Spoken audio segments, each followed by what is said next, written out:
Hello and welcome to this fabulous Food Finds tasting experience. If we've not met before, I'm Katie Truss and I am the one woman behind Fabulous Food Finds. I'm delighted that if you continue to subscribe to my boxes that you're still here, and if you're new, welcome. And I'm sorry if you missed the last one and we didn't manage to. I was really poorly, and then I went to Florida for 3 weeks and I didn't manage to do one of these proper tastings. So it's really lovely to see you all here. I'm really proud of this box. I think it's definitely one of my absolute favorites. And tonight I'm going to talk you through all of the products in the box. We've got 4 makers joining us to kind of give us a little background to why they're doing what they're doing, what makes their products special, and yeah, to give us a bit of kind of insider kind of knowledge as to the business. And I love, that's one of my favorite things, is actually getting to know the makers behind these fabulous products. So if you haven't opened your box yet, thank you so much for waiting. I love that you lots of you continue to wait, so hopefully it's arrived in one piece this time. Last time we had quite a few breakages, which was really sad. I think there was a product in there that had weak glass, the tagine. So yeah, but this one, hopefully, fingers crossed, all arrived safely. We have got one of our guests that's got to head off really quickly. So we are going to start with her product. I'll give you one quick thing into tasting. If you haven't been to my tastings at the Good Food Show before, I can do a little run through of like using our eyes to look at the products. There's some things that we're not going to be able to taste that easily here on the call. So I'll give you a bit of guidance and then you can try that in your own time. We are touching to see how things feel. We are going to be using our noses because they pick up on like 10,000 different flavor profiles, so they're super important in the tasting experience. And then obviously our tongues, they pick up on the 5 basic senses, which is sweet, salty, bitter, sour, and then umami, which is that savory flavor. So we've got a huge mix of all of those things, I think, tonight. So Tina, are you there? Yes, I'm here. Can you hear me? Yeah. Hi, Tina. Hi, everyone. So Tina makes these gorgeous Flavour Bombs. So have a little rummage into your box and pull out this red tube. Tina, do you want to tell us about Yes, absolutely. So excited to be here and to talk to all of you. So I'm the co-founder of Flavour Bombs. My husband and I set up Flavour Bombs a year and a half ago.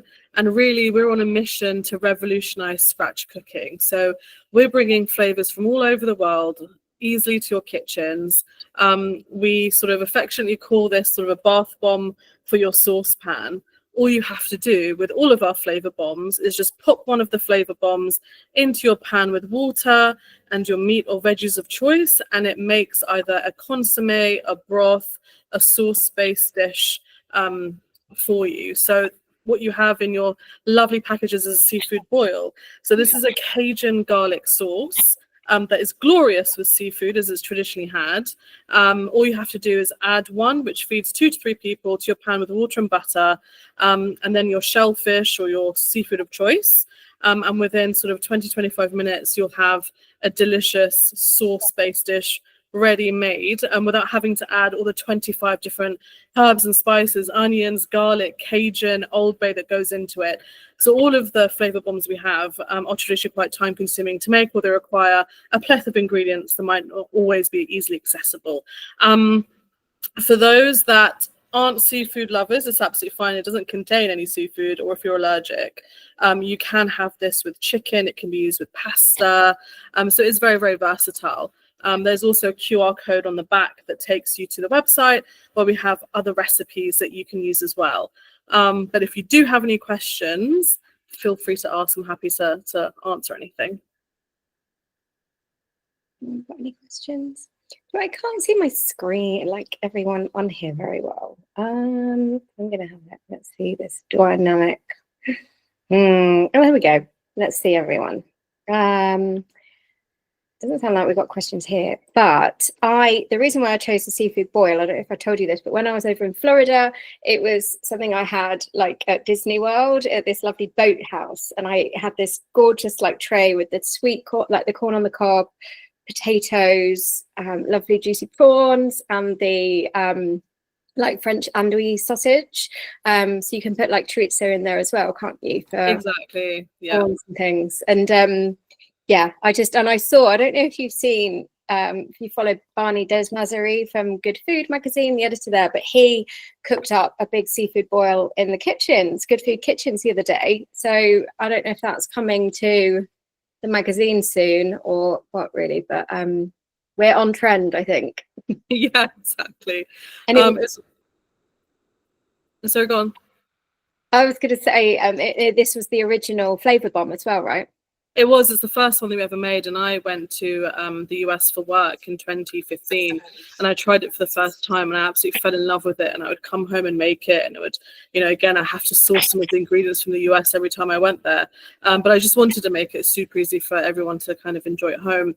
And it's delicious in the summer too. You can actually use it as a marinade if you're barbecuing any seafood or chicken. You can use it as a dip too. So again, very versatile, but it's the sort of flavor profiles. It's Cajun-y, it's garlicky, and it's got kind of, you've got a nice mix of flavors. And I love how like the longer you kind of cook it, it thickens up, doesn't it? And exactly. Yeah, I love it. And I was choosing between this one and then there's the birria and which are the other popular ones that you do? So it's the West African jollof. We have a Vietnamese pho or pho, and we also have the birria as well. So good. Thank you again. This is one that's not easy to taste as it is. And I just realized as well, it has got chicken powder, isn't it? Hasn't it? It does. Yes. It has stock in it. Amazing. Thank you so much. I know you're going out, so thank you so much for joining us. It's always a pleasure. And where's the best place to buy them? Is that direct from you, or can you get It's direct from us on our website. You'll have, again, the QR code will take to the website. If you do want it sort of next day, we also are on Amazon Prime too. Very handy. Brilliant. Thank you so much. Thank you so much, everyone. Take care. Have a good evening. Have a nice time. Bye. See you. Bye. Ah, yeah. So that was the seafood boil. Has anyone had it before? Like, no, I hadn't before I went to Florida, but it's gorgeous, kind of, those Cajun-y flavors and having a bit of chorizo. That's really good. So guys, if you've joined the call, I think you have to manually like turn your camera on. So if you haven't done that yet and you would like me to be able to see you and your reaction to things, if you can turn your camera on, that'd be really good, because I do quite like seeing your faces. Right, so there we go. Thank you. I see a few more faces now. So next product, right? So I know I'm a food finder. I call myself a food finder, but it's not often that I find a product I'm like, oh my gosh, like I really want it again. And this is from Krocus Co. So it is a gorgeous tea, which is all of his Alexandros' teas are based around saffron, which is grown on the island that he grew up in, which is Krocus Co. He couldn't make it here tonight, but if this works, he's going to say a quick hello. Now, I'll play that now, but if you would like to make one of these and try it, you are very welcome. So it is orange, honey, saffron, and then it's got it's Greek honey as well, and then it's got a bit of lemon peel, a bit of blackberry leaves as well. And when I first tried it, I absolutely fell in love with it, and I just couldn't kind of forget it. So I thought, right, that's got to go in the box.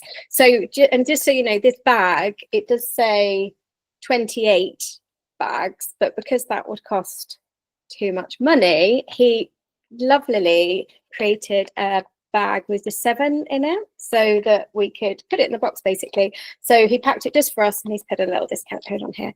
But let's see, I'm just gonna play you his quick, it's just a 2-minute video of him saying hello. Hello. Hi, everyone. My name is Alexandros, and I'm the founder of Krocus Co. I'm originally from a small town in northern Greece called Krokos, Kozanis, and that's actually where the saffron in your blend comes from. It's a really special place. Growing up, my family and I used to harvest saffron every year, starting at sunrise during autumn. It's something that I've known and loved since I was a child. Last year, I decided to leave my full-time job and launch Crocus & Co., a premium herbal tea brand based in London. My dream was to introduce to the world the magic of Greek saffron, not just as a spice, but as a natural nootropic. It's been studied for its potential to support mental well-being and cognitive function, and also happens to taste amazing. But Crocus & Co. is more about just tea. Crocus & Co. is my way to support over 1,000 local farming families in my hometown who have been cultivating saffron since the 18th century. It's about heritage, wellness, as well as community. In your box, you will find one of the best sellers, which is the orange, honey, and Greek saffron, a calming, comforting blend that's both fragrant and functional. There are also three other flavors available: cinnamon, clove, and Greek saffron. My personal favorite, sage, lemon verbena, and Greek saffron, and a delicious, really exceptional Earl Grey. If you'd like to try them, don't miss the discount code included in your pack. Thank you so much for being a part of this journey. And thank you very much to Katie from Fabulous Food Finds for all the support and love. Small ritual, big impact. Thank you. Aw. It's very cute. I don't know if anyone has made one of these, but the smell of it is absolutely gorgeous. It's sweet, it's kind of warming, citrusy, and I just, yeah, really lovely one to have in the evening before bed, but also you could have it iced. So yeah, and you can reuse the tea bag like up to 3 times. Yeah, love that one. Hopefully you love it too. Cool. So we have got, I think we have still got Paula. Paula, are you here? You just came in. I am, yes. Yes, there you are. Now let me see if I can make you bigger. Pin this tile. There. Is that better?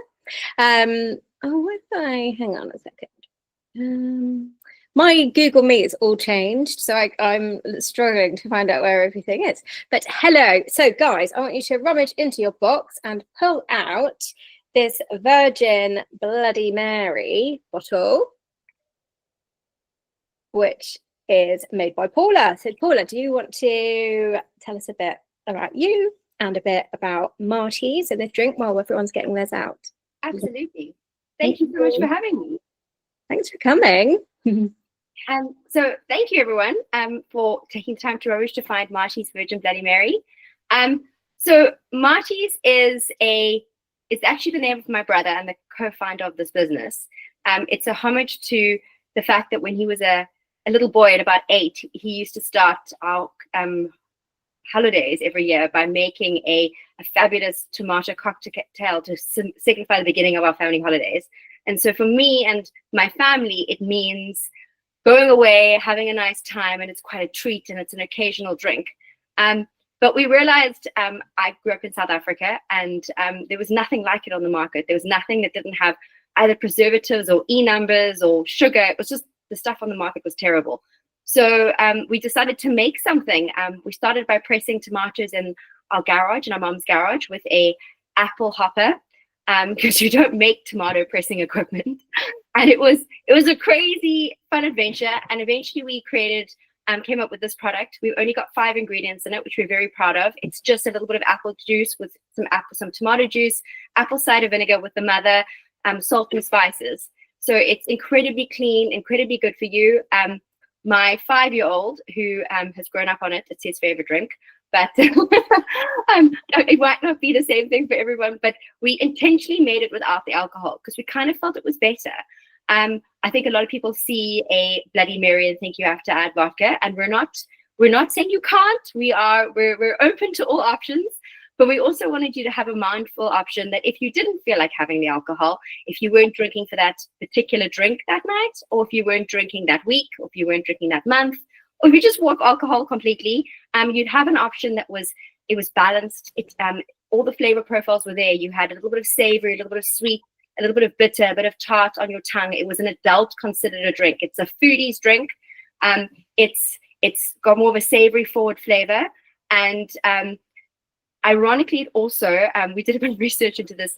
It has, when you get hungover, the reason why a Bloody Mary is such a wonderful drink is because you want to replenish certain things your body's lost. And Marty's actually has 17 of the 20 things that you lose when you're hungover.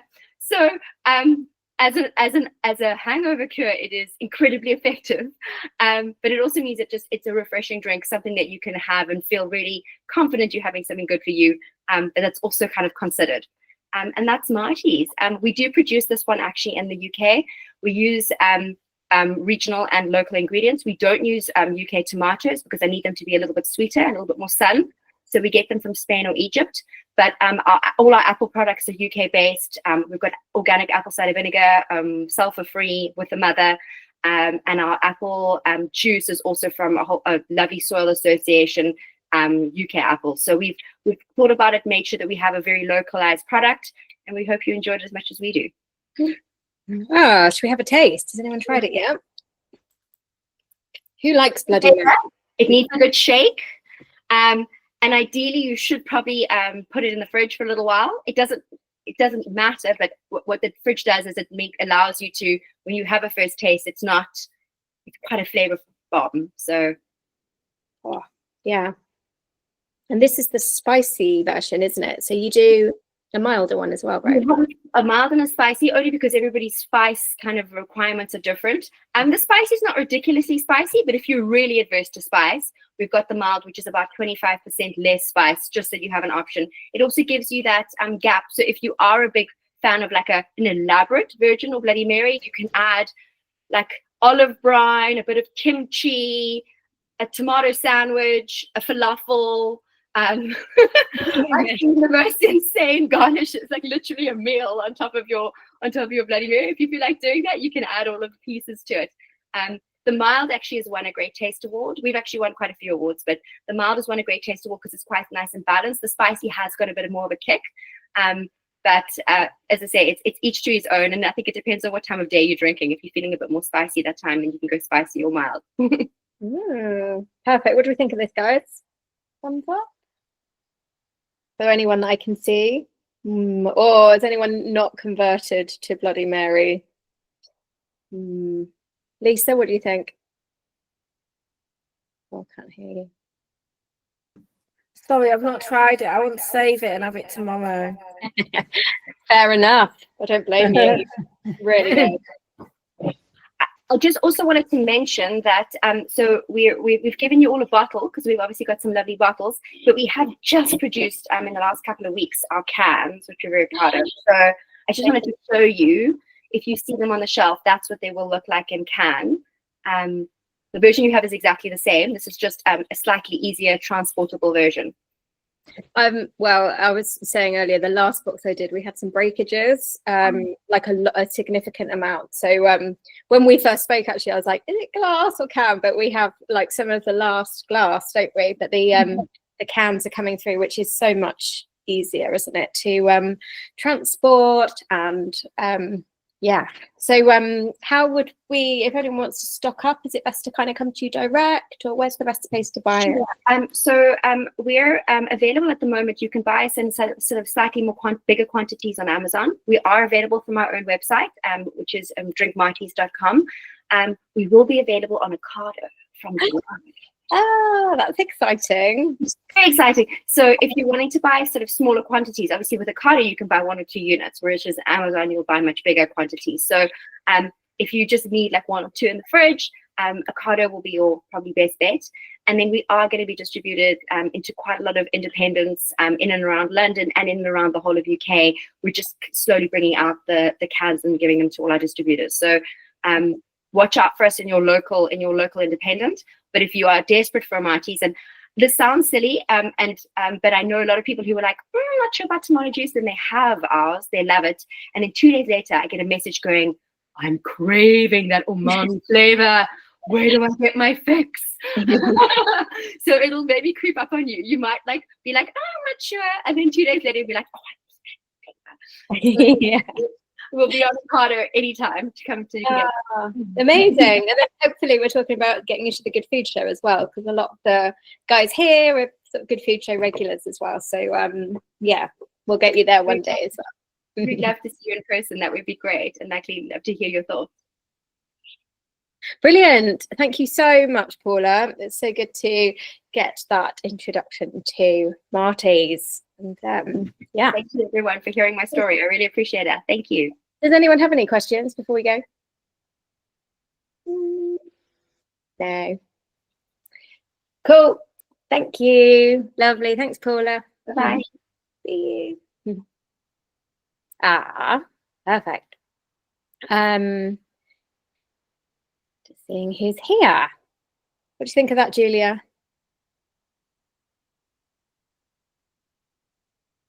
Get yourself off mute. Sorry, Yeah. I had to find the mute button. All It's very changed. nice, actually. Yes. So it's quite spicy, but very tomatoey. It's lovely. Do you normally drink a Bloody Mary? I don't know, but I do need a hangover cure every so now and then.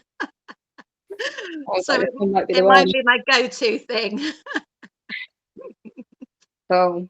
And what about you, Tanya? Is that all right spice-wise? It's not got the chili in it, has it? It's just got the nice chili spice, kind of like celery in there, isn't it? And things like that. There. Is that all right with you, Tanya? It's very nice. It's very balanced. Yeah. Good. I can always trust your Yeah. palate. Yes, it's not bad at all. Thank you. Good. Right. Okay. So, great. So that was Marty's. Right. Let's have a look at our next one. Okay. So let's pull the little bag of crisps out of there. So I've never seen these before, but I came across them and thought they sound really interesting. So the company is called Perfectly Crisp.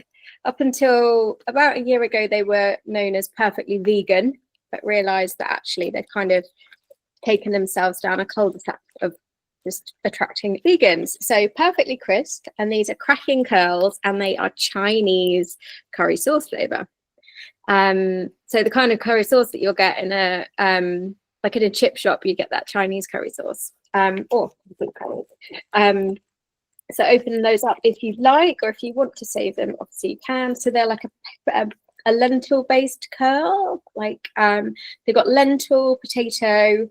They are fried in rapeseed oil, but then they've got curry powder. There's fenugreek in there. There's parsley. There's all sorts of spices and things. So I quite liked these. I'll tell you something funny. So I don't know if some of you saw that I had Henrietta Green here joining me to help pack the boxes at the end of last week. So Henrietta Green, if you don't know, so she was there at the very first farmers market that ever was in the 90s.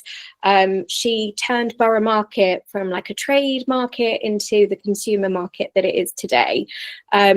She was looking after, she's written books on like small producers and all sorts of things. So she's kind of like royalty in the food world. And she has a boyfriend up in Norfolk now, so I kind of helped her with her Instagram a little bit, because she's well into her 70s. She's in her 70s now, and sort of, you know, social media isn't her thing. So I said, well, come and help me with my boxes, and we'll do that. But she tried these, but she really didn't like them, like really, really, really didn't like them, and refused to swallow them. So liked them. What do we think? Absolutely delicious. Yeah, I like them. Lovely. Mm. Really nice. Really nice. Not as strong a flavour Excellent. as I thought, but they are really tasty. Who said that? Oh, that's Melissa. I've not got my camera on. I was sat in my pajamas. Oh no, don't worry at all. I was like, I can't see any like mouths moving. Thank you, but you like them. Yes. Yeah, very much so. They are high in protein as well, I believe. Or was that the thing that they said? 10 grams per 100 grams, 10% protein. Pretty high. Less fat than normal crisps, vegan, as you say, and they're gluten-free as well. So yeah, I like these, and actually save some of those because they're probably going to be quite good for trying the chili oil that we've got to try later. I was looking at my lineup earlier, and when I sent this box out, in my head it didn't really have a lot of chili in it at all. And then when I was working out the order of tasting, I've got quite a lot towards the end, so we don't sort of zap our taste buds. There's nothing like mega hot, because I made that mistake on the very first box when I put those candied jalapenos in, and then thought they were so hot that I'd actually like smashed glass in there, and that it was like cutting my throat because it was so hot. So I won't do that again. I won't completely blow everyone's taste buds with the heat. So perfectly crisp. So take that one in. So that was the cracking cows and perfectly crisp. And I'll put some more. I've got quite a lot of information from them about what they do, but you'll find them more in kind of like pubs and things. They concentrate on the on-trade kind of places. I thought they were quite interesting. So that's perfectly crisp. Where are we going to go next? We've already done Marty's Bloody Mary. Now I'll quickly take you through to Fruitology. We have seen the things from them before. We had their bottle of like a DIY, like make your own fruit liqueur with the freeze-dried fruit and sugar. So she also does freeze-dried fruit snacks. So these are sour cherries, which are kind of, I'd say all the rage. They are very popular at the moment, sour cherries, putting them in like Persian dishes. You could put these into rice to add like a really nice sour note. You could cook them with duck. I think they're really good just for snacking on.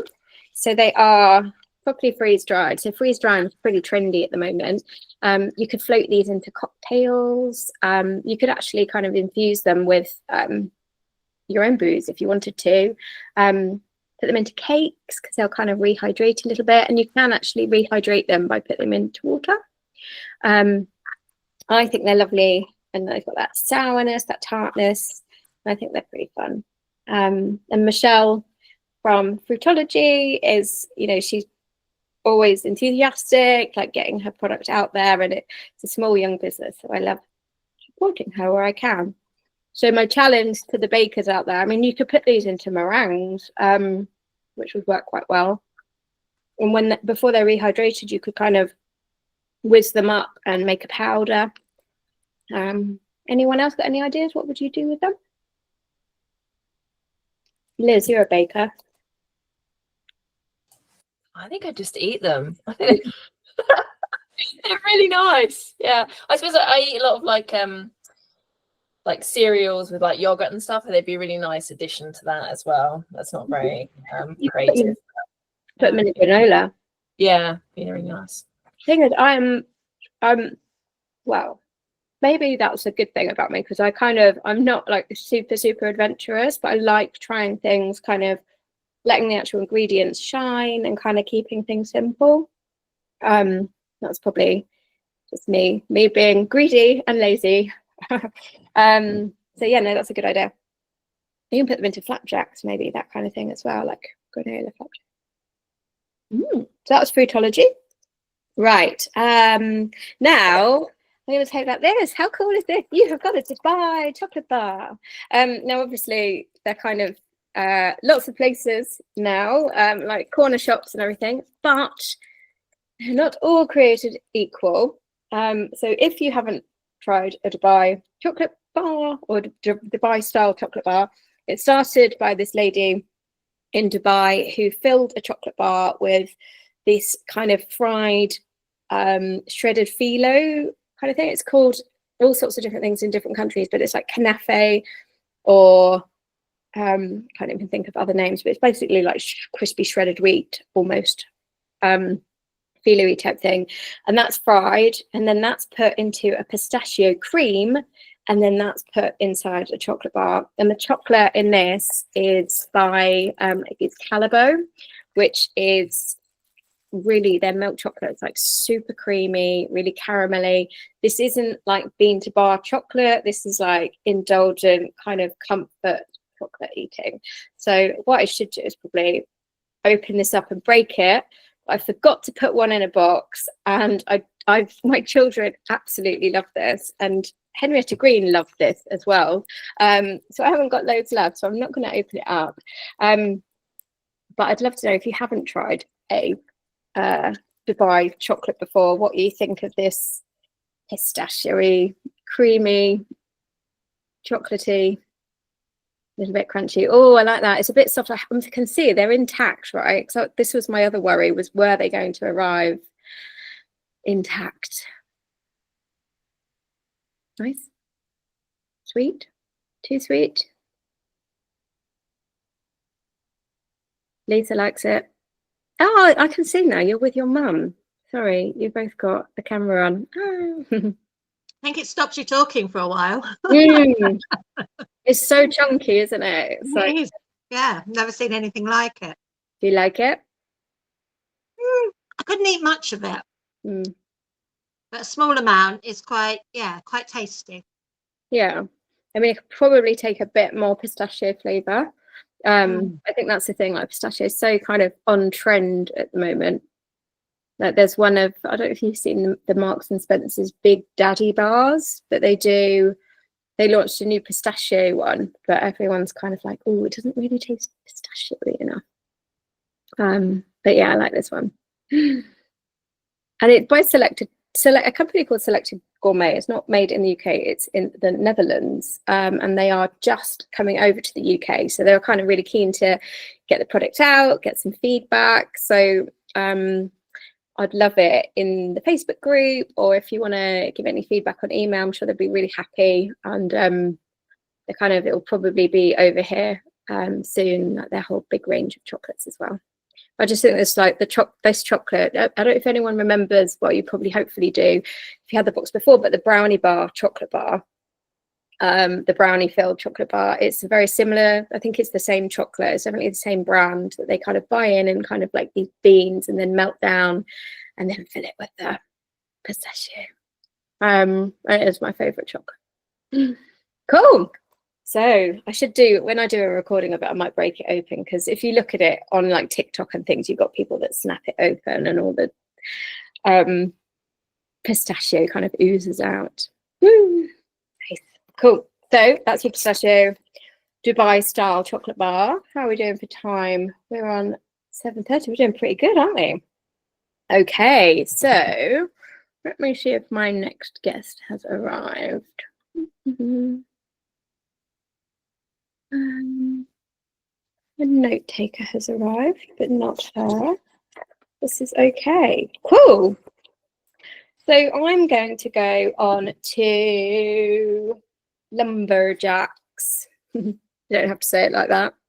Sounded a bit Norfolk, didn't I? So this is a tin from brothers Jaden and Brendan, and they were on Dragon's Den. Not The Apprentice, I keep saying The Apprentice. Dragon's Den, and they did really, really well. They got funding from Emma Grede, and they have just launched in Ocado, which is really, really exciting. And their thing is basically, when they were growing up, their granddad used to do like a brick. They had a brick built barbecue outside, and used to do loads of like just cook-offs, and really, really into barbecue, the family. And they love the kind of American seasonings that you'd get. So this one, but in America, you kind of get lots of fillers, loads of preservatives in them. So they really wanted to do something that wasn't, you know, full of nasties and salt and everything like that. So this is their buffalo. And I did this the other day on chicken thighs, and I did it on chicken wings in the air fryer. So I did it on chicken thighs in the oven, and then chicken wings in the air fryer, and then chicken thighs on the barbecue, and it's so good. I mean, buffalo to me is kind of like that really kind of like hot sour hit from Tabasco, but this is a bit sweeter. It's not quite, it hasn't got quite as big a kick. You should be able to, if you lick your finger and just dab it onto the seasoning, if you want to open that and just try it now, you should be able to get an idea for that, and that kind of sweetness, and then you get that heat builds, and it is really, really, really, really good with chicken wings.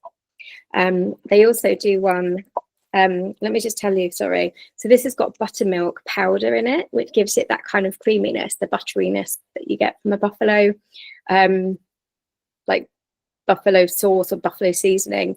It's also got paprika, turmeric, and chili powder, and a bit of cumin as well.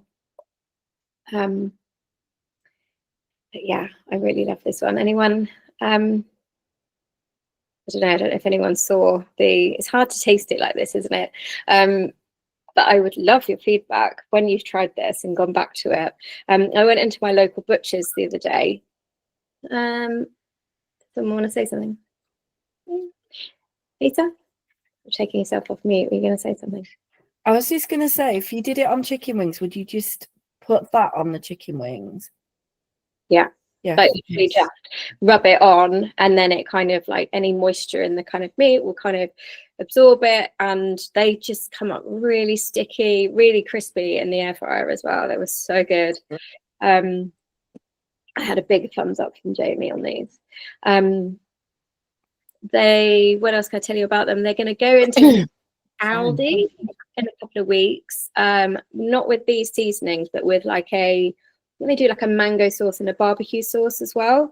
But yeah, I went into my local butcher, and he'd seen my post about them. He's like, oh, I tried to get in touch with them because he liked the sound of this one, which is their cowboy butter. This is their old branding, by the way. So they've kind of grown up a little bit from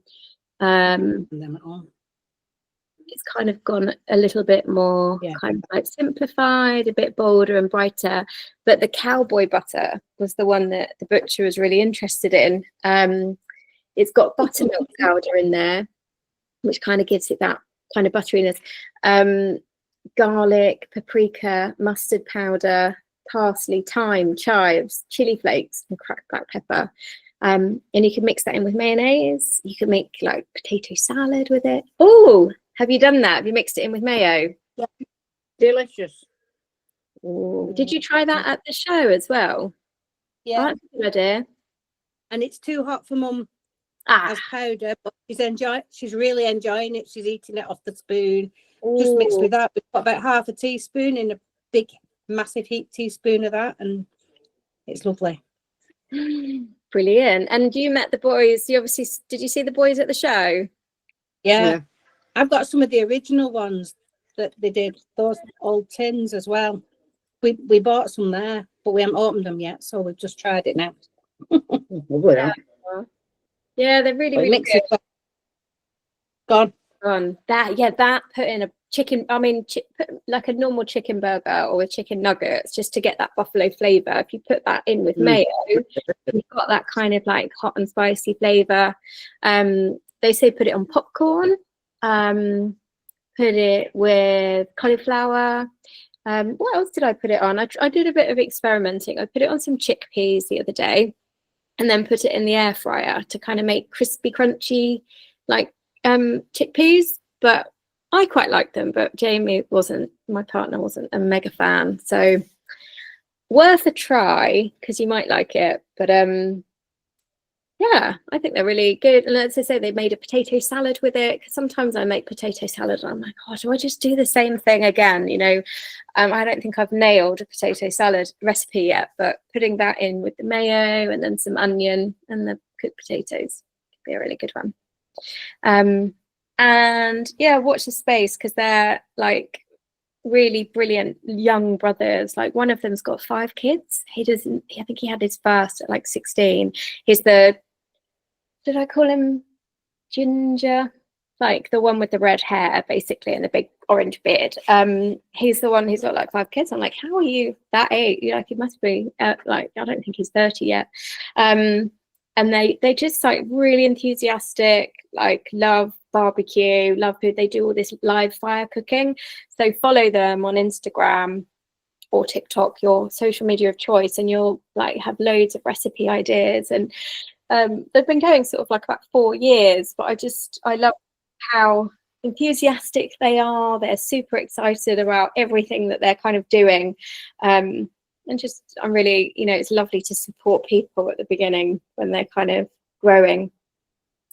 So we've just been joined by Cindy. Hi, Cindy. Oh, she's gone. Hello. Sorry. Do you want to take yourself off mute?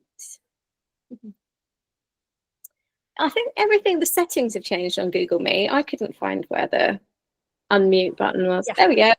Hello. Sorry. Can you hear me clearly? Yes, we've got you now. And now we're really exciting. You're coming from your kitchen, right? Yes, I'm in the kitchen. So Cindy, have a little rummage into your box, but in your box you have got in a cardboard, so you might not see it first, but these are kimchi salt flakes, and Cindy is the woman behind the Korean Pantry. So while they're pulling out their kimchi salt flakes, do you want to tell us a bit about what you do and why you're making Korean food? Yeah, sure. So I've been making kimchi for 23, 24 years now. So it's a very, very long story that started when I was in uni. My best friend was Korean. She introduced me to Korean food, of course. And I was just 18, and it was the first time I was cooking for myself. I started to cook Korean food. So I'm French, by the way, but I think I can say that I have made much more Korean dishes in my life than French dishes. So I was a pastry chef for a while, and then I had a little vacation in Korea in 2012, and it changed my life. So at the time I had my own business. I was doing French and Japanese patisserie. But going to Korea, even if I had already a real love for the food, I discovered everything else. So the culture, the architecture, like everything. And I came back and I felt really homesick for Korea. And I started to work in a Korean restaurant in London, managed a Korean restaurant for 3 years in North London. Like you're doing this before the Korean food became really popular as well. Yes, yeah? Definitely. Yes. So I managed a Korean barbecue between 2013 and 2016. And it was really at the time where people didn't know nothing about Korean food. We were just at the beginning where restaurants were starting to use like gochujang or kimchi in their burgers and things like this. But people would come to the Korean barbecue and don't understand the concept of it. Like you cook the food yourself. And we had truly one of the best chefs. We had the best food. We had charcoal in the middle of the table, which is far superior to getting the electric grill. So it was kind of unique. And it was great. We had people traveling all over London coming to Finchley to just have the experience of the real Korean barbecue. Then I had a baby in 2016, as you do, and had to move. So I moved to South London. Very quickly, as soon as I could feel that I needed to get back into the food business. And when I was at the restaurant, I was teaching classes. I was teaching people how to make kimchi, how to make tofu, how to make different Korean dishes. So I started with baby in tow. I started to go to people's place and teach them how to cook Korean food. I, of course, have my Korean friend who is also living in London now. I was always cooking for her, and she was like, Cindy, please stop trying to impress me, always cooking fantastic Korean food, better than my mom. Stop it. Just start your own business. Make kimchi, sell it. I will buy it because I can't be bothered making it.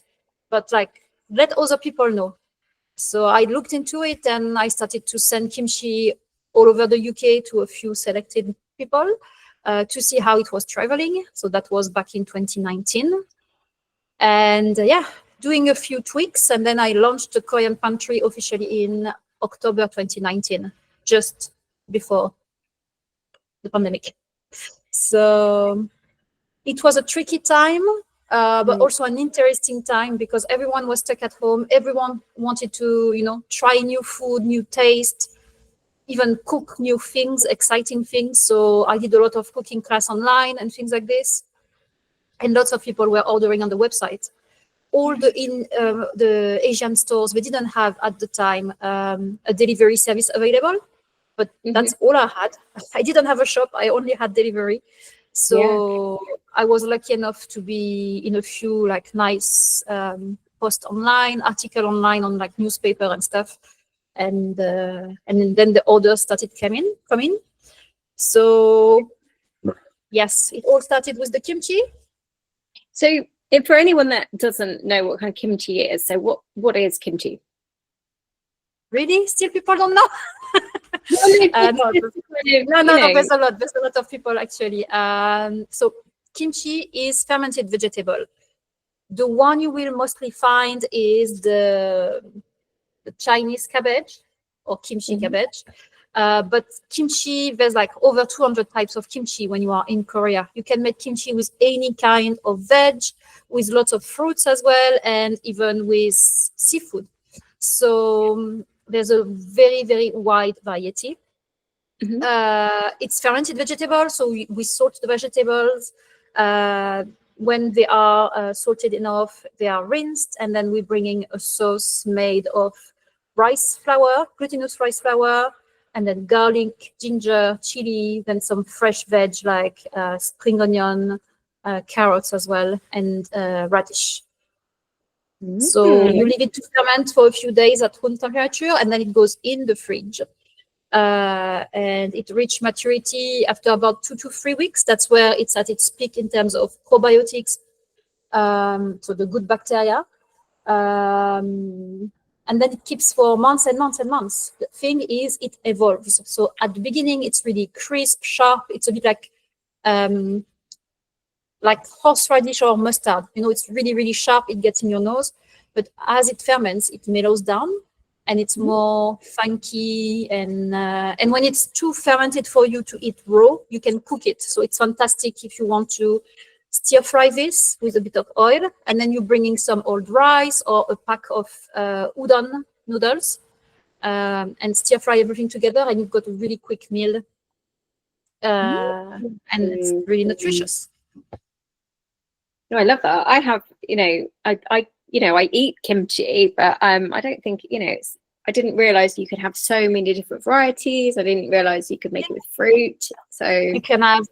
So I used to make, but I stopped recently. I used to have every month a different kimchi coming out, depending the veg that are in season. So I made cucumber kimchi, pumpkin kimchi, Brussels sprout kimchi, kohlrabi kimchi, white kimchi, which is also made with the same cabbage, but it's not spicy. I made kimchi with mandarins, it's so many things. And all my recipes were always some things that I've learned because I traveled a lot to Korea. So that's what I want to say. I really learned how to make proper kimchi in Korea with Korean moms, in a temple as well, Buddhist temple, and with what they call kimchi grandmaster in Korea. So it's not that it's hard, but it takes a lot of time to understand the veg. And still, I've got someone who works with me, and recently I let her take care of the sorting. And when I came over to check, I was like, this is not salted the way it should be salted. It's something you have to get a feel for, I guess. So it's just the experience that is, getting in your, you've obviously mastered the art of kimchi for sure. 23 years now, so yeah. And then, so what we've got here in the box is your kimchi salt. Yes. So the salt is made with the real kimchi. So when this kimchi is getting really old, I dehydrate at low temperature. I will not bore you with all the technique, but the idea is this is Maldon sea salt and the pure kimchi powder, and then a tiny bit of garlic as well, garlic powder. And this is great. Anywhere you would use like salt and pepper, you can use this. So you have a salt with a bit of a kick, but it's not overpowering anything. It's like a slightly spicy salt. So I love it, like on a rib eye or grilled chicken. Really nice also on white fish, scallops. Yeah, anywhere you would like to use Maldon sea salt, but you have it with a little twist. I actually was born in Malden, so I have a bit of I'm going tomorrow. I should say Malden, really. I was born Malden, in yeah, sorry. Malden.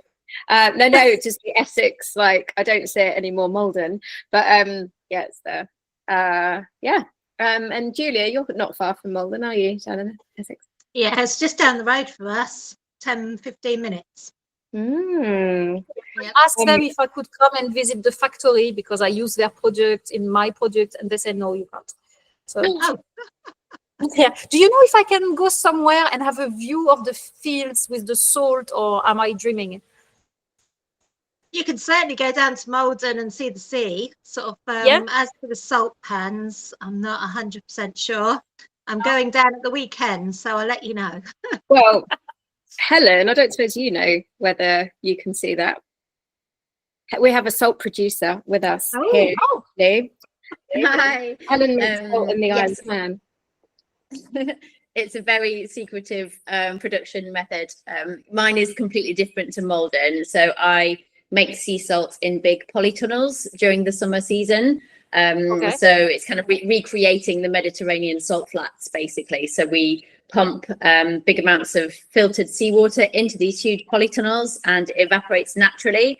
And then we rake it up, which is exactly what they do in the Mediterranean. So Spain and Portugal and all of those kind of Balearic salty salt flats. Malden, however, they have like a mechanical evaporation process. So they evaporate down huge volumes of seawater, but in industrial evaporators.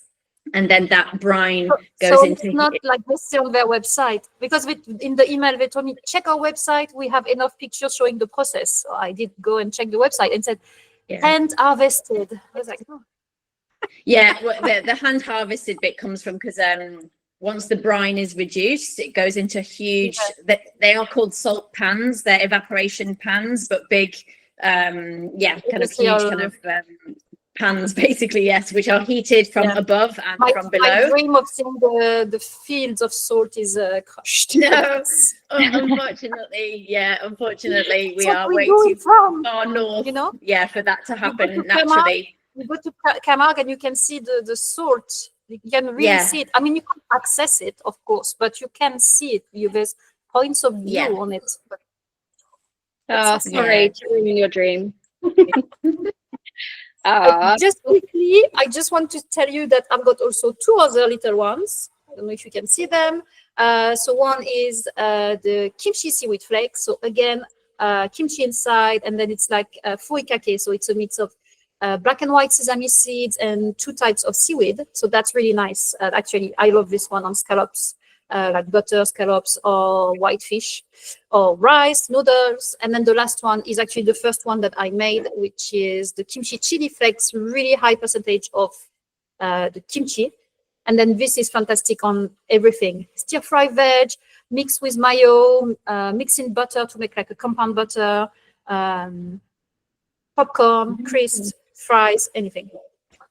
Oh yeah, this salt on popcorn actually would be really good, wouldn't it? Yes. It's more salty, so careful with the sodium. I think I find with Malden salt, if you sprinkle, it kind of will then kind of disperse a bit better, won't it? Do you know what else I thought? Because we had a Bloody Mary earlier. You could rim the glass with some of this. Yeah. I do it for spicy margarita. Oh, spicy margaritas. Do you like a margarita? Yeah, I'm gonna have to try that. Nice. And I guess on a day-to-day level, could you just put this on like chips? Eggs. Or Eggs. Like it's really nice actually. The good thing with eggs or pork belly, for example, because they have a high level of fat, it goes really well with kimchi. Even the salt, if you want to mix a little bit in your mayo to give a little bit of, I prefer the other one in the mayo because you will have more taste, but the salt will work as well. You just have to leave it a bit to rehydrate, I would say, in the fat. So yes, you can sprinkle on the grilled pork belly, Korean style. That's what we do when we cook the barbecue on the barbecue. Then you dip in sesame oil and then in salt. So I just use the kimchi salt instead. And the eggs, just like avocado toast, you know. Just a bit of the salt on the avocado toast is really nice as well. Sounds great. Thank you. And as usual, if anyone's in the Facebook group, if you're not, tell me why not. But please share anything that you do with the kimchi salt, because it's always good to kind of share inspiration and ideas that people maybe haven't thought of. Lovely. Thank you so much, Cindy. You're packing lots of things, aren't you? And actually, if people want to buy more from you, where's the best place to do that? Well, the website, koreanpantry.co.uk, or there's lots of independent stores who are stocking my products, about 80 now across the UK. And then I'm launching very, very soon, or already, I've been told, in Selfridges. Cindy said earlier, oh, I'm about to launch in Selfridges. And I was like, hang on, because I was there on Monday and it looks like they might have already popped you on the shelf. It's already on the shelves. I was not expecting it for another week at least. So that's good. No, it's a good thing. Amazing. Thank you so much. It's really lovely to meet you and learn more about kimchi and about you. So thank you so much. Has anyone got any questions for Cindy before she goes? Any question? Quiet today. We usually have. If anyone is in the South East London area, I'm in Charlton, Greenwich. So I will be doing cooking class again this summer. So if that's of interest for anyone, please go on my website, subscribe to the newsletter, and I think I will do my best to send the newsletter next week with the cooking classes dates. Perfect. Thank you. Thank you so much. Bye. Lovely. Oh, what do you think of that one? That's lovely. Is that too hot for you, Tanya? Is she gone? No, yeah? No, it's fine. It's all right. Good. Yeah, very nice. I like that. Someone suggested putting it on cabbage, like just having it just to like perk up, just cabbage on it, you know, like sauteed cabbage. It would just add a bit, you know, nice easy side. Right, Helen. We're going to go from savoury to sweet now. So Helen makes amazing salt and also has a furikake mix, but I went for the salted caramel. Now Sandra, you did get a furikake in your box, which was a special extra for you because you did tell me that you didn't like salted caramel, so you have one of those. Helen, do you want to tell us about what you do, because you make amazing salt, which is kind of pretty vastly different to Malden salt, right? Yes, it is. So hello everyone, I am Helen and I live on the Isle of Man in the middle of the Irish Sea. We're usually about 10 degrees cooler here than everywhere else where you guys probably are in the UK. And so I fell into the salt making world about 4 or 5 years ago, having lived in France for about 15 years as a pastry chef, funnily enough, not that dissimilar to Cindy's background. And I was looking for something foodie to do here on the Isle of Man. And we're really fortunate to live right opposite the sea, and I could see salt forming in the little rock pools right opposite our house. So I just thought, why does nobody make sea salt here? This is an amazing opportunity. And yeah, just started hauling buckets of seawater back to the house, ruined a lot of pans in the process. The kitchen looked a little bit like some kind of chemical lab for quite a while with all these different experiments going on making sea salt.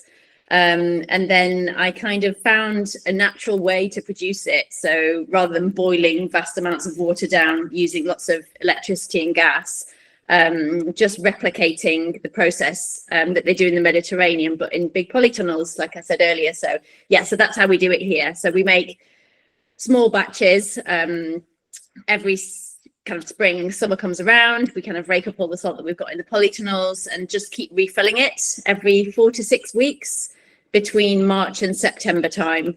So yeah, it's really weather dependent. Last summer wasn't so great because the great British summer kind of bypassed us completely here on the Isle of Man, so temperatures were quite low.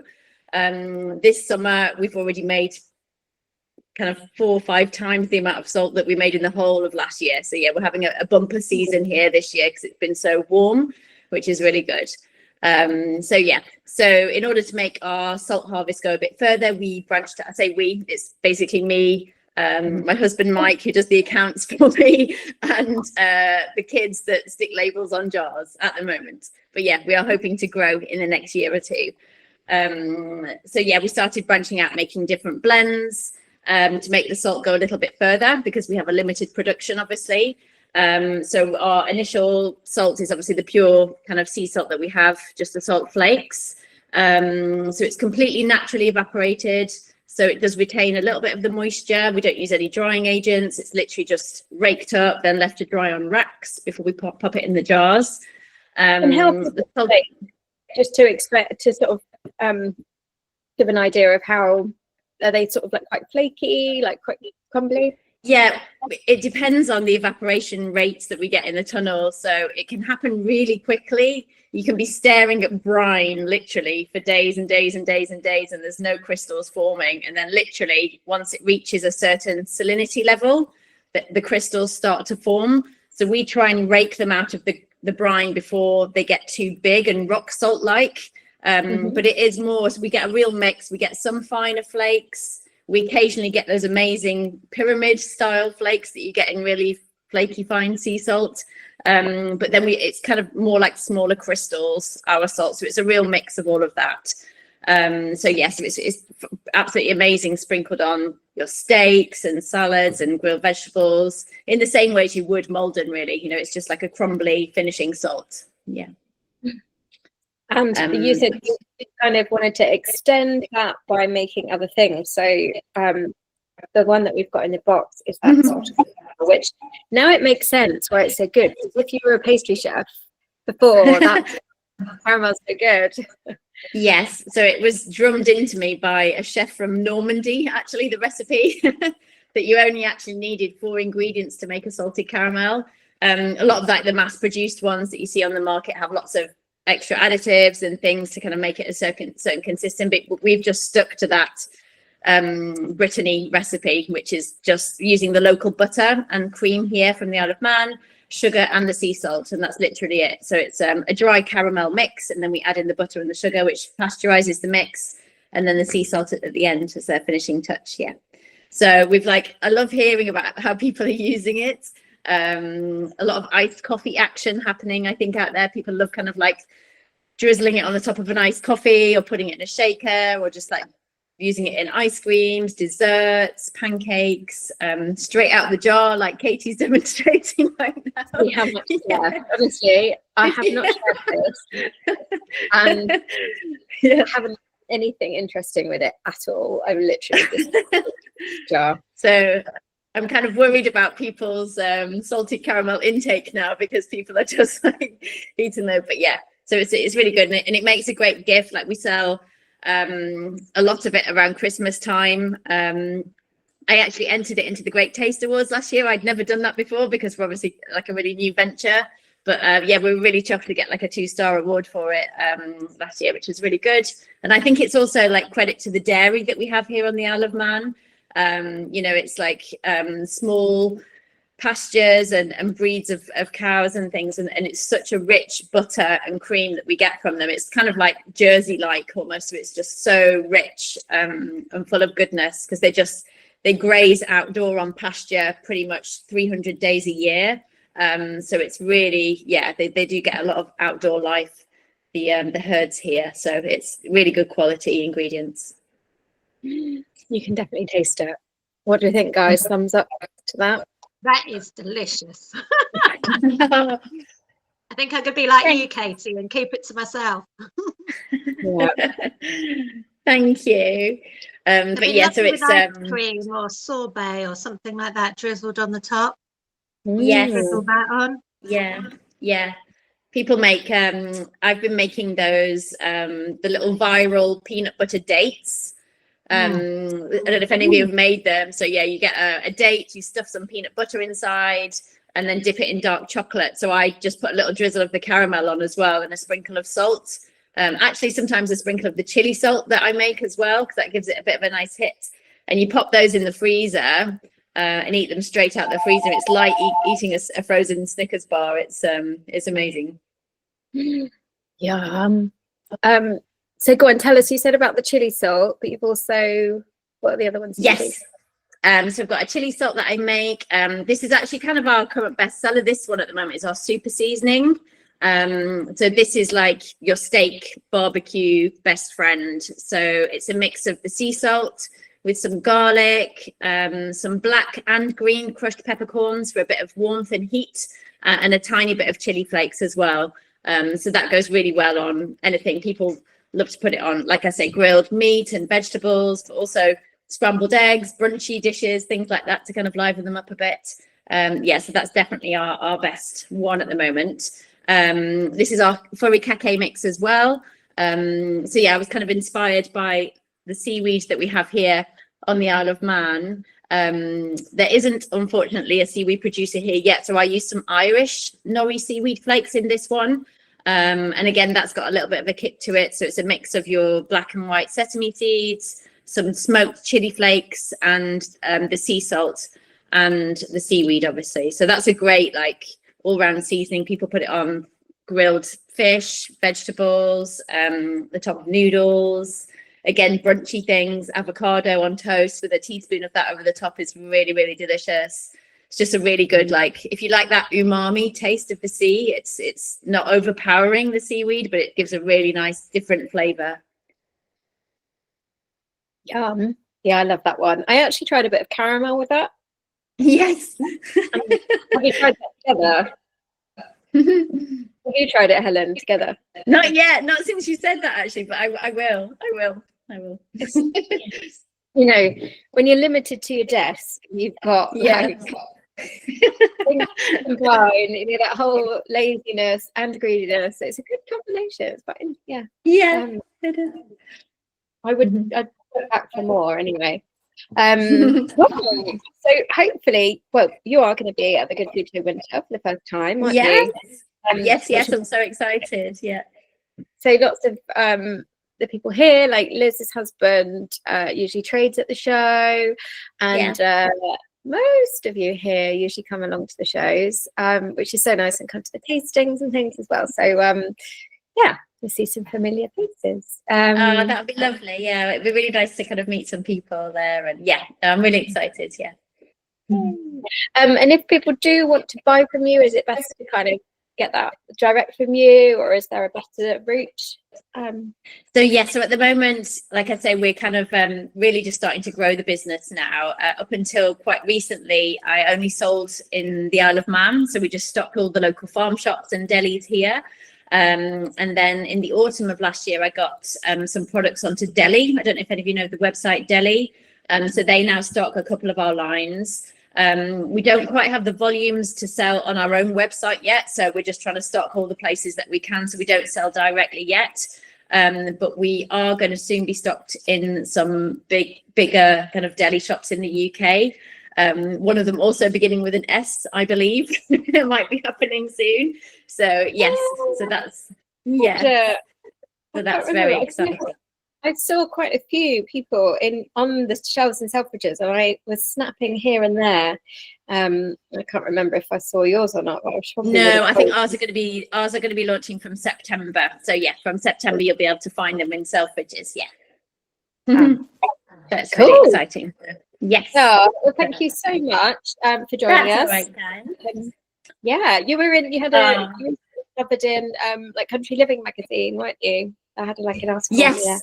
Yeah, so I did a couple of articles. We're just kind of going to the next phase now of upscaling the business again, so we can meet the demand for the products. But yeah, it's also quite important to us to keep it as like a community venture, you know, like we kind of get involved in a lot of local collaborations here on the island, and yeah, it's just about showcasing the amazing produce that we have here, you know, so it's good to be able to put the Isle of Man on the map a little bit.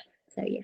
Yeah, I mean, it's so beautiful. I don't know if everyone's looked at the packaging, but it's just so pretty, like the gold on there, and yeah, I love it. I think it looks really beautiful. Oh, thanks, Katie. Yay, thank you. Right, we'll let you Thanks, get on. You're juggling lots at home. Thanks, Helen. Bye, guys. See ya. Yeah, salted caramel. Would you like this one? Yay, big thumbs up. Good. It was kind of, you know, salted caramel had its big kind of like a big wave like of popularity, and you get salted caramel flavors in so many things, and it's so sort of synthetic, and I don't know, like but this is like pure, as she says, just 4 ingredients. I really love it. Right, so what have we not tried? Okay, we've got a few more seconds, haven't we, to go. So we're going to move on to chili chow. So you have these noodles in, I think I might have left them in the kitchen. So this is the one that was in the last box, which is the vegan sesame and soy. You have got another flavor, which is the vegan XO. So XO sauce is kind of a shellfish, traditionally a shellfish based sauce that's kind of full of umami flavor. And this is like a vegan version. So here's one I made earlier, made some of the noodles earlier. So these are super special noodles in that they are knife cut. So rather than just like pulled through a machine, they're properly like sliced, like traditionally. So they've got that lovely kind of frilliness. They are sun dried as well. So, well, sounds very natural rather than like ultra like heat treated. I guess that's the alternative. They also don't have, I don't think they've got any fat in them, let alone like palm oil. Just lost them for a minute then. Let me just have a quick look. Fat. 13 grams of fat in that one. That might be from the oil actually. But they are super good for you because they're not like they're not classed as like kind of ultra processed. And then this XO vegan sauce has got I think it's hedgehog mushroom in there, and chili and spices and things. And I think that one's really good. So really lovely. It's by Ian, that's the little girl on the pack, and she kind of grew up eating these homemade noodles in Taiwan by her Taiwanese mother, and she makes a really lovely chili oil. But I think these noodles are brilliant, and it's kind of almost guilt-free. Yeah, I really like them. They've got kind of a chew to them, they've got texture, they've got bite. And then these flavors kind of like instant, almost like instant noodles, like a really quick ready meal.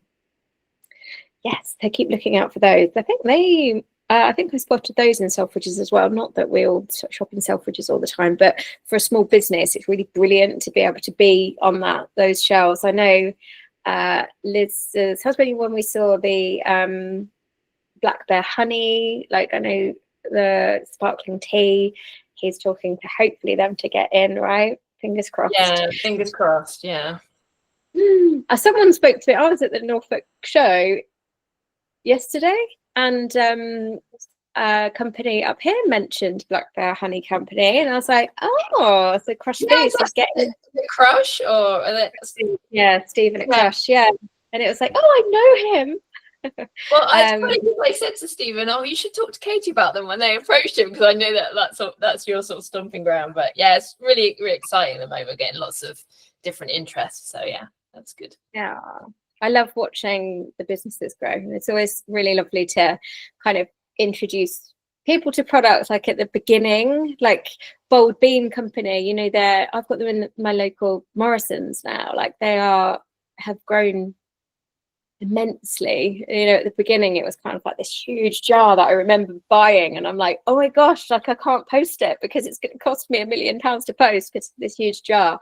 I remember when I had the first Bold Bean Co one from your box, and they were just amazing. And it was chickpeas, I think, and I never really thought of chickpeas as being like, they're just like a bland thing that you use as a base, right? And then actually getting chickpeas that tasted amazing. It was just like a completely different product, and it felt so special. Like I knew this secret. And then I think about 6 months ago, I was walking my dog past my neighbor's house, and I saw an empty glass jar in their recycling bin. I was like, oh my God, everybody knows about this now. Yeah. It's like amazing. It's good. It's so good for them as well that they've grown so much. Amazing. So that's chili chans with those noodles. Okay, so we're gonna go. This isn't chili heat, but these have got pack a punch. So these are from Yo-Yo, and it's Yo-Yo Laos is the brand. Now on my little list, I actually misspelt the place that they are from. So there's a Bolaven plateau, which is an area of Laos which is next to Vietnam, Thailand, northern Vietnam, I think Thailand. I haven't been traveling Southeast Asia, so I don't know the area. But these are from that specific region. So these are salted green peppercorns. So you can eat them straight from the pack. So they're not dry, hard, old peppercorns like you might imagine. They have got they're a big burst of flavor. But if you smell them,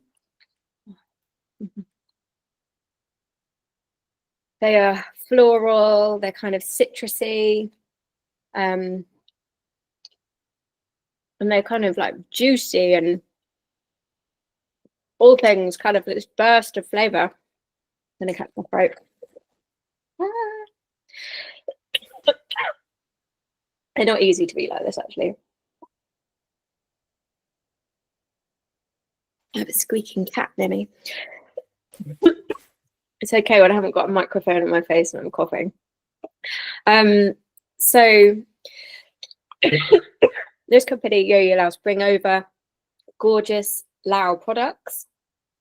These sauces that are made over there.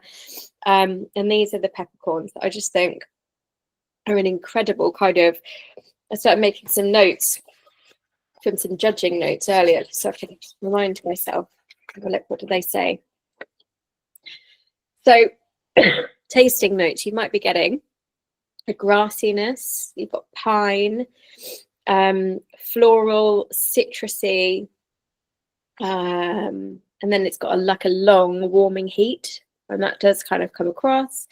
Someone suggested putting it into butter or mixing it into soft cheeses, because so you could like grind it down just to kind of take it out. But they're fruity, they're juicy, they're tangy, everything you kind of wouldn't expect from a peppercorn. But yeah, what do we think?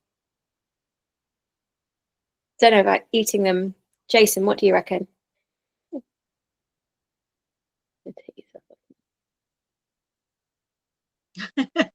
Still finding his microphone. No. Yes. My wife normally does the technical side. Unfortunately, my wife is working, so I'm sitting here thinking, they seem similar to like the Bowtree ones. They are similar, yeah, but they've definitely got a different flavour. Yeah, I love pepper. That sounds gorgeous, but I'm sitting here thinking, I can't wait. So we were going to watch it tomorrow night, but as far as I'm aware, my wife doesn't know I'm doing this. So,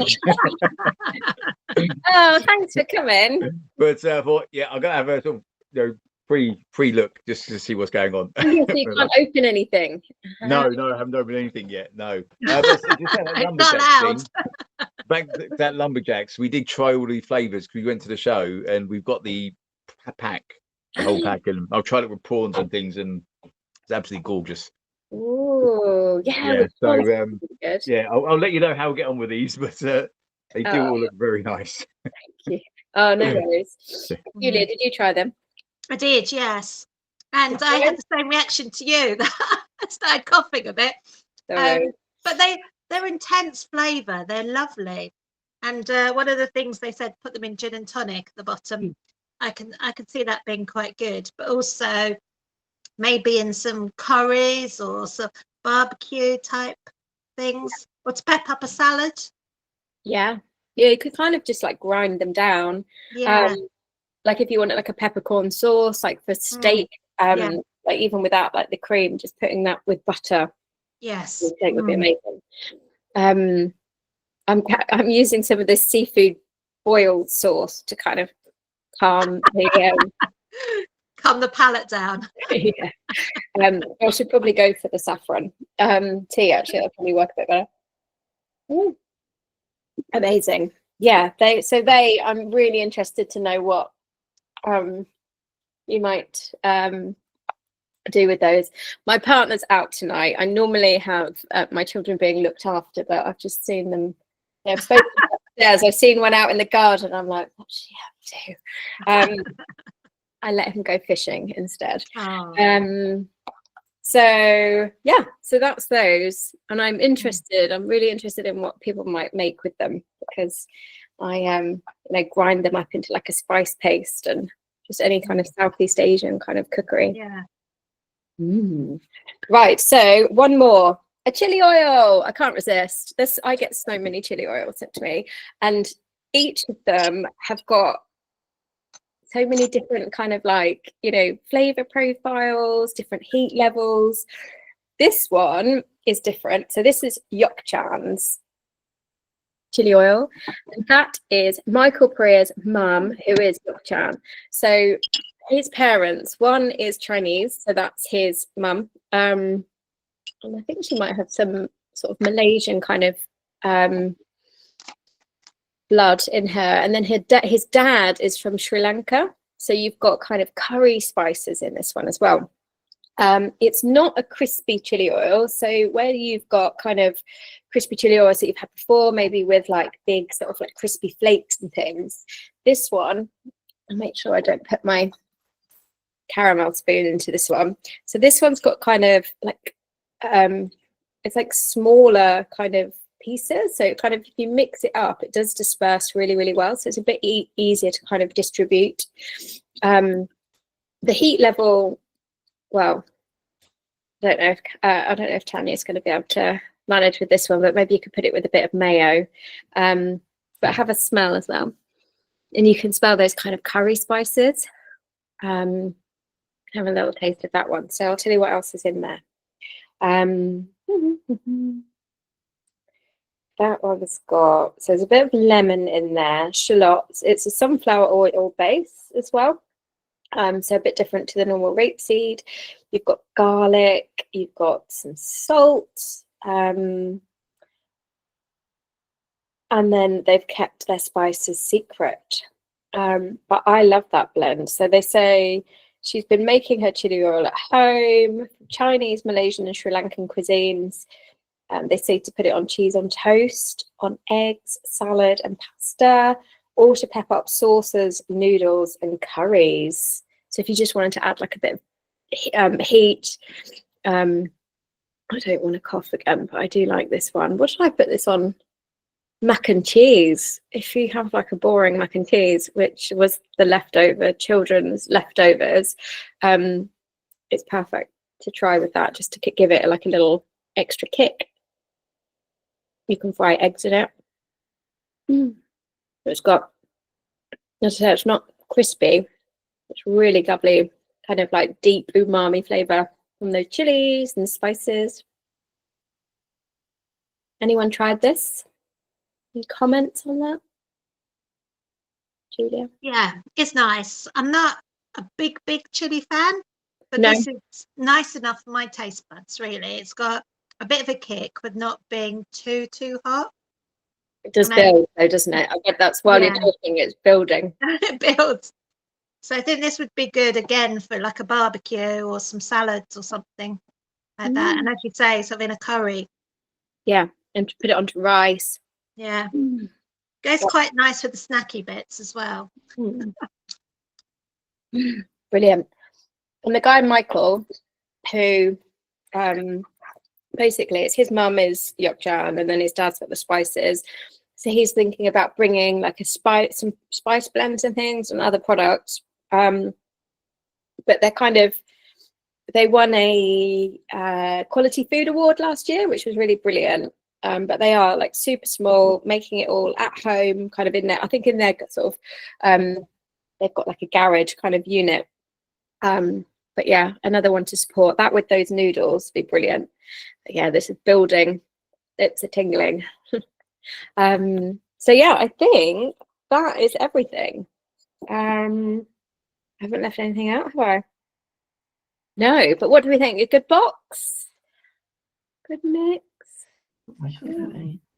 Oh, I haven't tried it yet, Jason. Oh, Great box. And I think the star of the show is the salted caramel. Oh, I do too. Yeah, agree. Agreed. It's really good. It won't last long.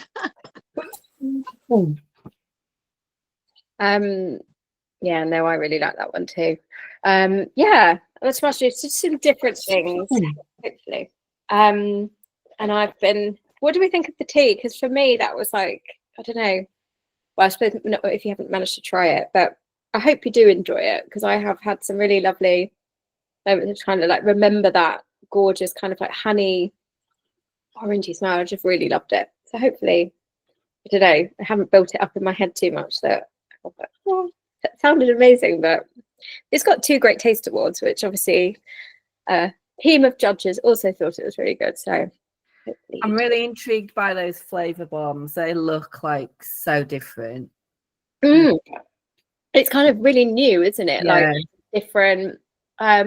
Which ones did we try? I've got the fur. Sorry, did you say something? No. I just think they're really kind of unique, interesting, make a really good gift as well, good for hampers. Which was the one I tried? I did the coconut curry, which was like a Guatemalan curry, I think, but I wasn't as sure on the spices in that one. So I thought seafood boil would be good, because I obviously had that over in Florida and loved it. And it's kind of, I don't know, a fun thing. Like you could do a massive one. I don't know how much you'd need. Like this is kind of one, there's still some in the saucepan, but you could make that really a lot thinner and have that kind of like within the whole thing. Really tasty. Cool. Anyone else got any feedback on anything? Otherwise, thank you very much for joining us. Oh, the Perfectly Crisp is gone. And I hope you enjoyed learning more and meeting those makers. Like really does kind of make it for me when I meet all those lovely people and watch their businesses grow. So thank you for supporting the box. That goes then to help them and help spread the awareness and grow their businesses. So thank you. Next box is going to be September, and I've already got a few things lined up. There is one that missed this one called Makan Malaysia, and the peanut sauce in this gorgeous jar of this peanut sauce that goes like with satay. And Jamie said it's the best thing ever, and he wants 50 jars to himself. So I think that's a good sign of a good thing.